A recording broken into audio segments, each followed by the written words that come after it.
Welcome back, Rabbi Akiva. It's so good to see you. I feel like I haven't seen you in, I don't know, a few hours. Yeah, well, whatever. That notwithstanding, to schmooze with you is a real, it's a highlight of the week. Welcome back to the Schmooze, everyone. We love being here. We love having you here. It is very much a highlight of my week. Not gonna lie. Yeah, not really, because there's so much to the schmooze that I enjoy, but it's really an entire religion, I think, at this point, or it should be schmoozism. No, you're pushing it. You're pushing it. Cults? Yeah. At least a cult. No, I've been part of a few cults, and it can't be a religion. We should at least be a cult. Right? They're just not all they're cracked up to be. I don't know. I'm not into the cult scene as much as I used to be. But this week's episode of the Schmooze is generously sponsored by Change Charity. Download the app, figure out how you can give charity effortlessly every day, anytime you use your credit card.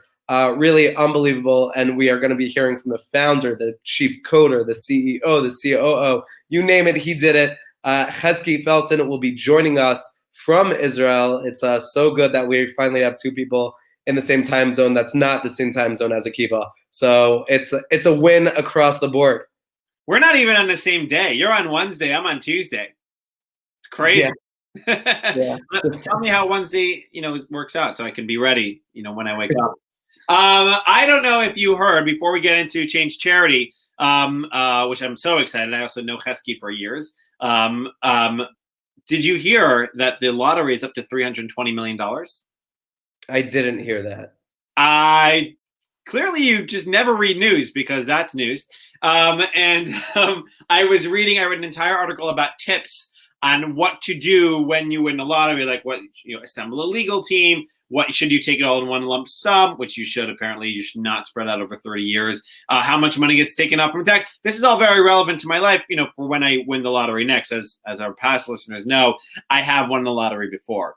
But can you imagine, we have an amazing mitzvah called charity, and part of that mitzvah is giving 10% to charity. So can you imagine if you win $320 million, I think you take home at about $260 million. Imagine giving $26 million to charity. Like, what an opportunity. Right. Well, that's incredible. I would do that. I'd give 20%. I'd give 20% to Rambam. I think that would be the most exciting part of the charity, like being able to help organizations that you've been longing to help, but might not have the ability to. Also, I'm curious, do you have a special lottery section of the paper in California that you read? This just seems to be so consistent. It's so weird. You're right. I wonder if just Google Ads just keeps pushing these types of articles to my news feeds, because it's I don't even know why I was reading that. It popped up. I was like, I don't know. Okay. What else? Daniel, tell us anything other than lotteries, or should we just keep talking about that? Well, as long as we're being consistent, here in Israel, just announced new elections. So we just love democracy so much that we're going for a fourth election. What can happen? What's the worst that can happen? The charm. Yeah. They need to make new laws so that this doesn't keep happening. Like, someone's got to, something's clearly got to be switched up a little bit. I mean, that's definitely true in Israel for a lot of things. I love Israel. They need innovation. That's not really their style. They're I think Bibi has already thought, forget this election. I'm ready for 4 elections from now, how I'm still going to win and be prime minister. Say what you want about BB, but he's 16 years. How many years has he been? No, he's old. He's 9 years. No, Ruby Ridlin is 90 or something like that. No. How many years has BB been? He's the longest serving premier here. Right. Significantly, he's just got it figured out. It happens to be no one is better at him than this. He just has it all figured out. I don't think he's making peace in the Middle East, man. It's happening. We talked about. It's crazy. They just flew to Morocco yesterday. I know. Today for you. It's wild to see how much the Middle East has changed in just the past couple of months. And you're talking everything here. The director of like Mossad and intelligence services here. Like, but he's like, you don't understand how much history is being made right now. But because it's like just another day in the Trump administration, like, and like, no, it's not that big of a deal. Like, no, you do not get what's happening. Like a report came out yesterday. 70,000 Israelis have gone to the UAE. What? It's been like 2 minutes. It's been 2 minutes and 70,000. Yeah, now it's like the working theory right now. Like Europe is done. Like we're not going to Europe anymore. Honestly, I never was very excited about going to Europe. Like it's cold, it's rainy, it's too old. History is too old there. It's so historical. That's funny. And that's why I like going to Europe. Oh no, we're very different people. People may have. We know. I think all of our viewers. There is nothing Moroccan than this. I don't know if you saw. Also, I had that pun planned for like 3.5 minutes, but I was waiting for you to. So I also just saw today that Indonesia might make peace with Israel. Now, like I don't know if we're war per se, but apparently America will give them $1 billion if they have a what do you call it, diplomatic right, normalized ties with Israel. Yeah, hey, let's just get as much peace as we can. Like.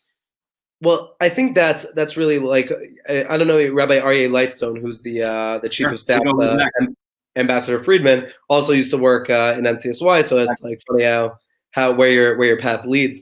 But he said like the relationship that the United States has with Israel is certainly a special relationship, but it's not exclusive. Like we want as many people as a part of this as possible, and we're creating peace. And like even he was on this is really something we should talk about. And like he was on Amudim. Amudim had a live cast with Rabbi Lightstone and with Rabbi Chezky talking about Middle East peace. And he said like, and just putting it perfectly blatantly, like if you're against peace, shame on you. Like there's so many people coming out writing op-eds and saying like, oh, this isn't real peace, that like the Trump administration is just trying to change. Yeah, like again, very left-wing groups that are not fond of the Trump administration will say like, this isn't what peace looks like. Although, because our peace with Egypt is such the epitome of wow. Yeah, I hate it when like that's upsetting. That's upsetting. Yeah, but like crazy to think about the times we live in, like when President Trump and all the Abrahamic Accords signed at the White House. Like I told everyone who would listen to me, like you will tell your children where you were this day. Like this is a pivotal moment, and we live that. Thank God, every day we live that. We're living that here in Israel. So, well, also we're nearing on 10,000 views on the Schmooze. So thank you everyone again who watches our show. It's been a fantastic ride. Of what are we on? What episode is this? This is episode 10. Episode 10. Episode 10. We should have done something. Well, let's have Chezky on. We should do something for our bar mitzvah episode. We should do that, and our bat mitzvah episode. Again, like we've had this conversation multiple times. What does that look like? I don't know. I'll bring cake. So I should go out and buy cake, and you should go out and buy cake. And the Schmooze will sponsor. The Schmooze will sponsor. Okay, should we bring Chezky in? Let's do it.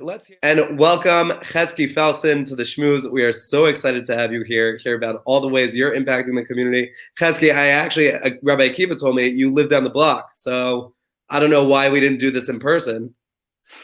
Maybe because someone is in America still.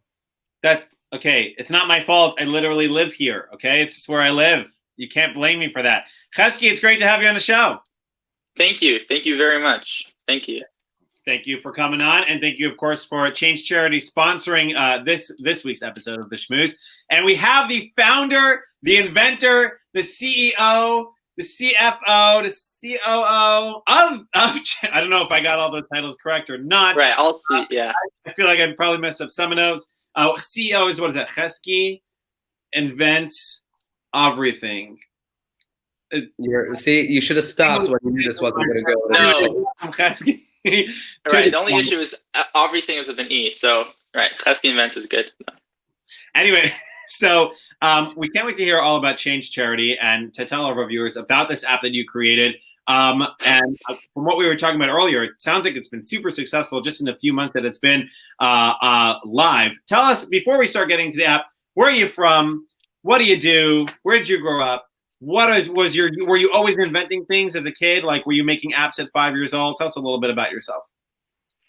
Okay. So I grew up in a lovely town called Palo Alto, California, right below, right, almost as good as Oakland, California, the heart of Silicon Valley. And I definitely grew up with a vibe of let's create, let's innovate, let's change the world. So that was pretty much my drive for most of my life. Interesting story. I mean, growing up, I've always been into building, always been into creating things. Me and my friend Mayor and a few other friends, actually, we used to always create pretty cool stuff. Nice. And it was definitely an exciting, fun childhood. What did you I create? got into, what did we create? What were the things you created? A lot of weapons, a lot of catapults. Were you guys under siege a lot? No, yeah, constantly. It was right. Okay. Yeah, it's exactly So what Palo was known for. Right, we had to dig tunnels. Yeah, we had to dig wells so that we didn't run out of water. Again, there's just growing up in Silicon Valley, you know. So that was that. But I was always into building boats and treehouses and cutting boards. Cool. And then I guess, yeah, as I got a little bit older, I got more into coding and programming. I saw my cousin go to Google. My sister had a friend who came, and she went to BC Yaakov and went to MIT. And I was fascinated by that world, the Silicon Valley world, the world of, you know, creating your own startup and making it super rich. So that was really my drive and passion. I began to really pursue that after 10th grade, when I decided to leave high school a little early for that pursuit. Did you leave it or did you graduate it? You finished it. Yeah, I did graduate. I got a diploma. I was actually in college for like 15, 25 minutes. Yeah.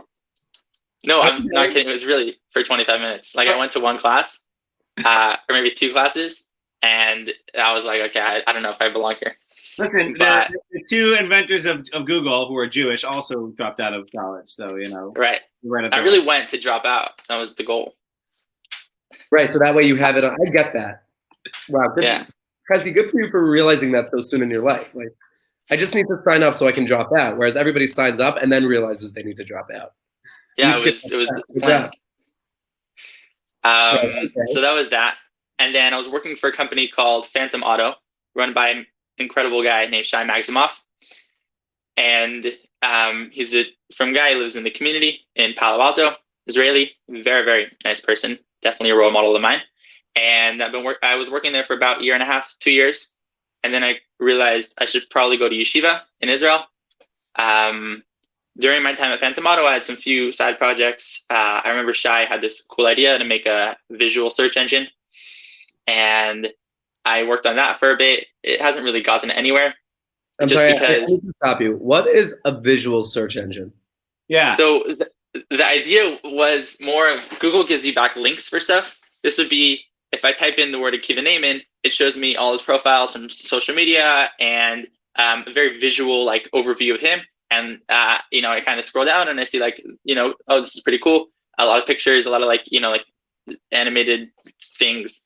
A lot of like a snapshot of everything about him really quickly. Instead of having to like navigate to other links, it would kind of, you know, I'd get everything I want to see. Kind of like following a person on a search engine, meaning like like kind of seeing exactly. Okay. Yeah.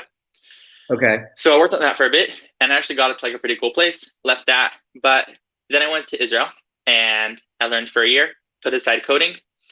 I'd work on it during lunch for an hour, maybe, or put it aside for the most part.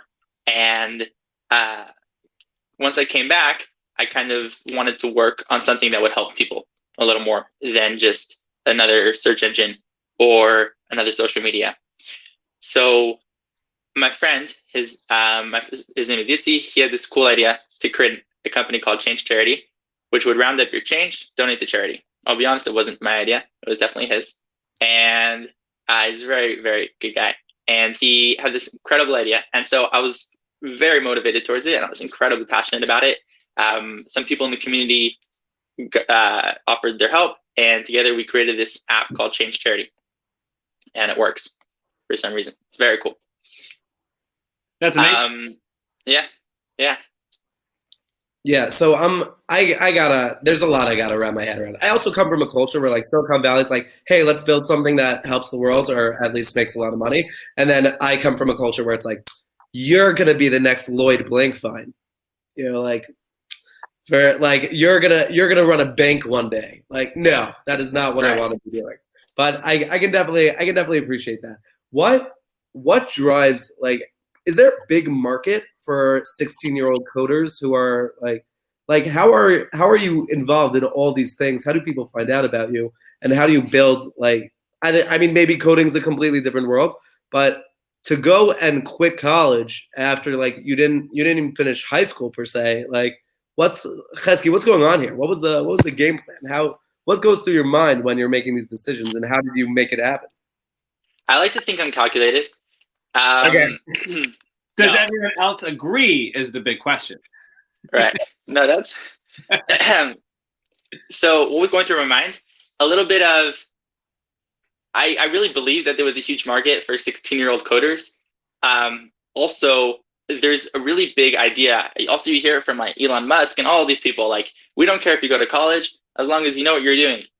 Again, I'm sure if I had a degree, people would rather me have a degree than not. But you can do what you do. Yeah, exactly. So that being said, I mean, honestly, it really is thanks to Shai that I ever got started in the tech world. Without him, I'd probably just be wandering the streets. But he really took me in and taught me an incredible amount and showed me the ropes. And huge shout out to him. But a market for 16-year-old coders, I don't know if there's exactly a market for them. People like to say that they love the genius 16-year-old coder. Will they actually hire them? Probably not. I mean, yeah, there's a lot of legal issues, I think. I had some issues with that. But people also like, I mean, it's weird if you're, 25 and you're hanging out with a 16-year-old coder. You're like, where am I in life? So, yeah, I don't know if there's such a market for them. But I think it's cool for 16-year-olds to code, in my opinion. I think it's cool to have the ability to create at a young age, especially when you're so creative. And yeah. You're very blessed. Now we can get onto the app. I just that question was ringing in my ear. Let's get into that app. So tell us, like, what does the app do? Who is it for? How does one go about using it? Tell us, in 2-3 minutes, what the app is all about. Okay, so the app, what it's about is very simply, anytime I go to the store and use my credit card, or go anywhere and use my credit card, whether it's Amazon.com or this is not sponsored by Amazon, by the way, and whatever it is, it could be. So wherever I use my credit card, pretty much, it rounds up. Even not just online, even at a store. Even at a store, you go anywhere you use it. Okay. Making a donation, anywhere you use it. It rounds up the change. So let's say you spend $8.99.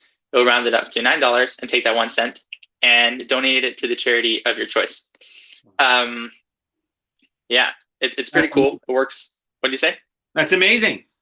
Yeah, it's really cool. It works. And you could set a monthly limit. Let's say you want to only spend $500 in donating to charity a month. So you could set the limit at maybe $2,000 if you're generous. But you can also send like $5. $5 is more in my purview. Does that work for me? Does that work? I said 5. Yeah, also 5. I think both. They're good. It's a good range, like that, But that's the way it works. It's pretty cool. It's pretty simple.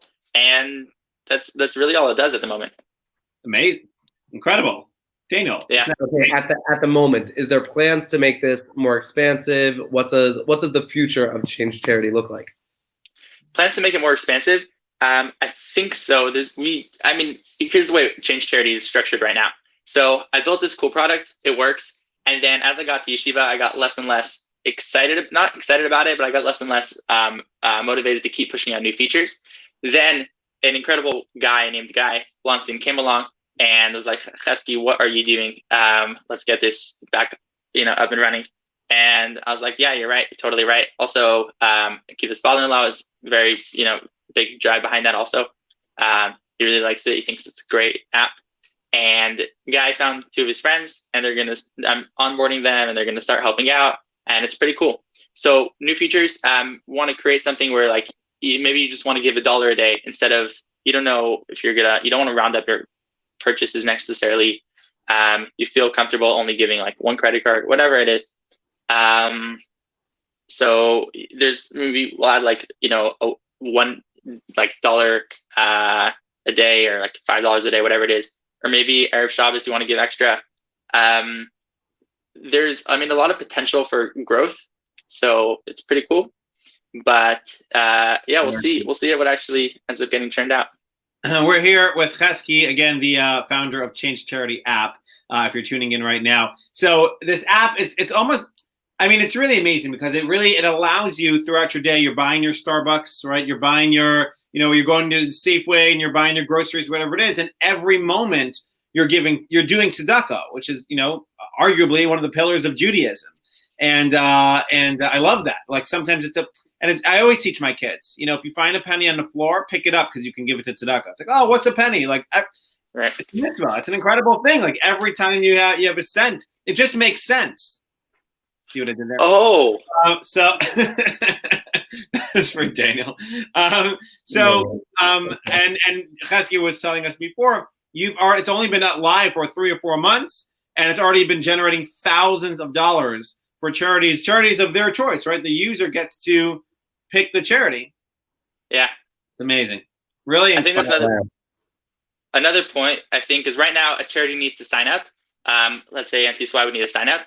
I think, especially with the help of these guys, I think I want to do it so that you could just choose any charity and we could send them a check at the end of the month and be like, hey guys, here's you. Yeah. So that'd be pretty cool also. That would make it a lower barrier to entry for the charities. They don't have to. Yeah. Okay. Yeah, that's incredible. God willing, I'm very much looking for it. Like, I think that would be incredible if like the Jewish community or really anyone just adopted an app. Like this is an easy way you can have mindful giving of tzedakah. When people have their charity campaigns, but then every day you go for Starbucks. You can have your, like with your coffee that costs $6 anyways. You can make it $6.03 and be helping people out. So wow, I think that's really incredible. So Chezky, now that we've covered the app, what's next for you? Like I have a feeling people who want to contribute don't just stop once they created an app. So right. Where's your road lead? So I'll tell you the truth. You mentioned this a bit briefly, but my real passion is creating something that could combat the negative effects of social media and incredible exposure to technology. I think social media is great in some areas, meaning you get, people hear your voice, and sometimes that could be great. Sometimes it's less great, but there's plenty of negative effects that come along with it. And I think that at the moment, people have created this incredibly powerful tool, and we haven't figured out exactly how to moderate it in the sense that people feel good about themselves after they close the app or after they're on their phone. I haven't exactly figured out how, because as you can imagine, it's a difficult situation. There's plenty of big corporations that really want you to stay on their apps. So it's definitely a tricky situation, but something, I constantly think about, trying to come up with different ways to combat the negative effects of social media. And the negative effects you see? Sorry, what? I agree with you. I see a lot of negative effects, certainly with teenagers of social media. I'm curious for you, what are you zeroing in on over there? So I think the issue is that social media makes everyone a celebrity, and celebrities are the most miserable people. In my humble opinion, out of everyone, just because you're a celebrity now that you've been on the show. I'm miserable. No. Yeah, I wish. No, I'm kidding. I really don't. But social media turns everyone into celebrities just because when you're on social media, it's quite clear you create a self-image for yourself, for other people to look at. And even if you are the type of person who posts I'm so depressed all the time, still you're creating this image of yourself, and it's not really who you are. Meaning you can't define yourself by just singing or posting pictures of yourself. You're a lot more than that. And to believe that people can understand you based off of that, and then feel good or bad, or allow social media to affect your mood based on what other people say, how other people respond, all of that. It's a very slippery slope.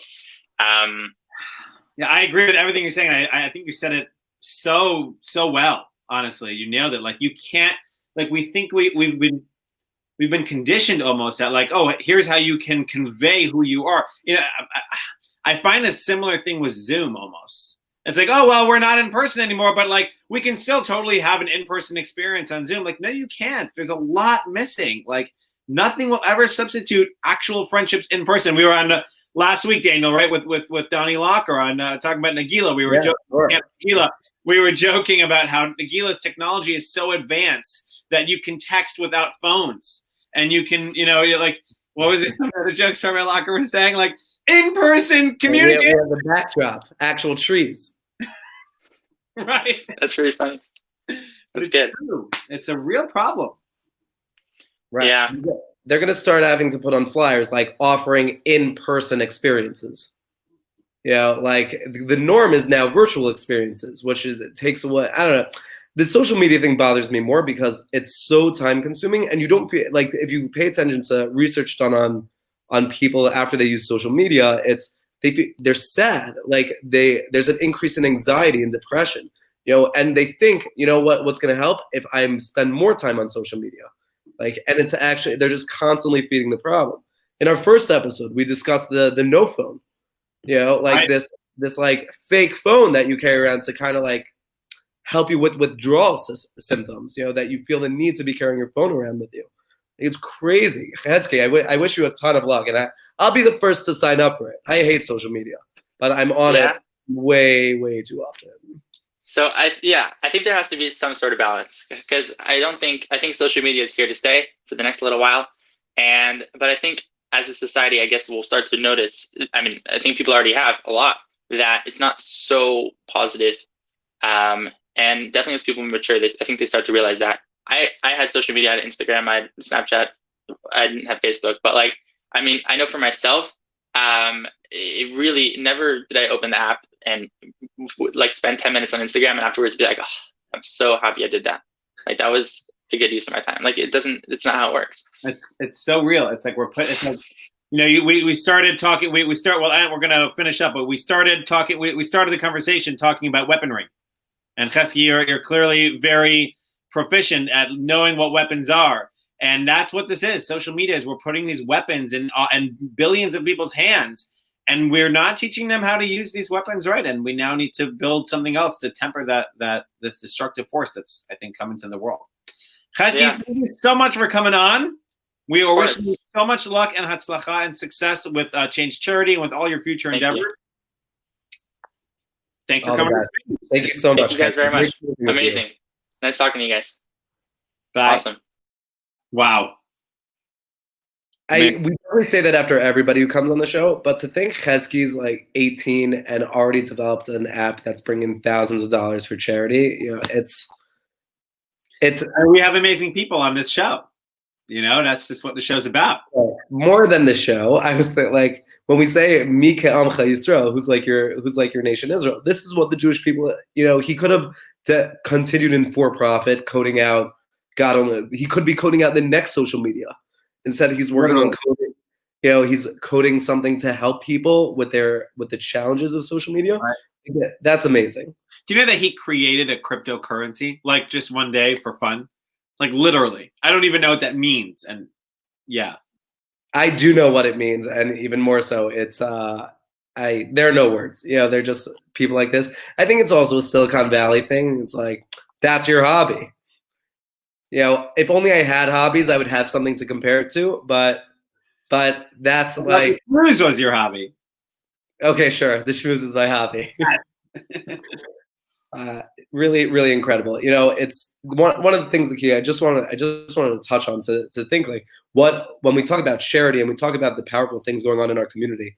I mentioned before Amudim, and now I have no official capacity in Amudim, so this is not a sponsorship by any means. But the work they do here, Amudim is an organization that offers confidential services to those who are like at-risk youth, those who are coming from have significant challenges with anxiety, addiction, depression, you name it, anything, any challenge you might be having.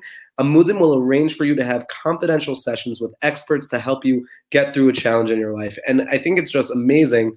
The fact that they do that in itself is amazing. But what they ran recently, just this past week, it's all available on their website. You should go check it out at Amudim, but AMUDIM. But they ran a 36-hour fundraiser raising $5 million. And Wow. right, so that in itself was amazing because for an organization that's so much, it's really incredible. But they did 36 hours straight of content, bringing in experts from every facet of the Jewish world. And you can go, it's all available online. But to think, this is how we're spending our time. We're raising money for a very powerful organization that does an incredible impact and putting out amazing content, bringing tremendous thought leaders. And if you have an hour free, you can go. There are things on politics, on Judaism, on Jewish thought, community, on what the community is doing. Any topic you're interested in, it's there. But 36 hours straight, they did not take a break, and really there was some amazing content on there. So there's a lot going on in our community. Thank God. Well, I think to wrap up today's show, it's really we're a people of giving. We are people who live to give, and it's a beautiful thing. Last week I asked on the show what you should do with the menorah. Now, this was a real question that had been asked. A menorah that had been handed down for generations through the Holocaust, and this menorah did not have, really the menorah is supposed to have all the candles equally aligned in the same height, and this was not that. What should you do? And so I think the answer is, the answer that this team was given from one of our staff was, don't say anything, to the other person in the family who's using that menorah. And you personally can use a different, you can try to use a menorah that has equal, heights. Although I was kind of thinking about it. I mean, the real mitzvah of lighting candles is to just light one candle, And so I think that oftentimes I think about this, like, where are we going to choose it? Where are we going to pick our battles? I don't know if that's the battle. I don't know if that would be the battle that one should choose when talking about, when trying to maybe have a growth-oriented conversation with a family member. So there's no right or wrong. Well, maybe there is a right or wrong answer, but that's what I would say. What's that? There probably is a right or wrong answer, but your advice is to just let it slide. Let it slide. Let it slide. Is someone else probably lighting candles? Because really, literally what you need is one candle per home. So, and since everyone is typically having multiple candles, not camels, candles, you're probably covered either way. And that's what I would say. Question. Okay. Thank you for that tidbit, Rabbi. No, I'm a rabbi. We do tidbit. Not sure where I'm going with that. Don't have camels in your home. What the question is for next week? I thought of this because we started off talking about lotteries, although we always seem to do that. I don't know why you keep bringing it up. Are you allowed to buy lottery tickets according to Jewish law? Because you're actually not supposed to gamble in Jewish law, although there's caveats there as well. Is one allowed to buy a lottery ticket in Jewish law? Find out next week. It's been great schmoozing with you. Let us know your thoughts in the comments. It's been great schmoozing with you. It has been great schmoozing with you. Till next week or tomorrow.